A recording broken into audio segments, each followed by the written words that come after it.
திருவாசகம் மட்டும்தான் நம்முடைய தலையெழுத்தை மாற்றும். திருச்சிற்றம்பலம். வாழாப்பத்து திருப்பெருந்துறையில் அருளியது எம்பெருமான் மாணிக்க வாசக பெருமான் திருவடிகளே போற்றி போற்றி. பந்தனை விரலால் பங்கனி அல்லால் பற்று நான் மற்றிலேன் கண்டாய் செந்தழல் போல்வாய் சிவபுரத்து அரசே திருப்பெரும் துறை உரை சிவனே அந்தமில் அமுதே அரும்பெரும் பொருளே ஆரமுதே அடியேனை வந்துய ஆண்டாய் வாழ்கிலேன் கண்டாய் வருக என்ற அருள் புரியாயே.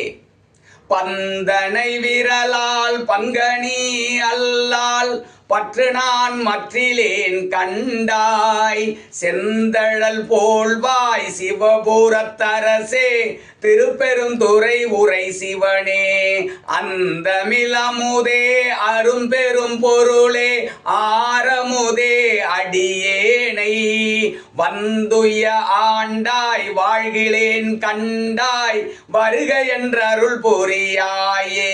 திருச்சிற்றம்பலம்.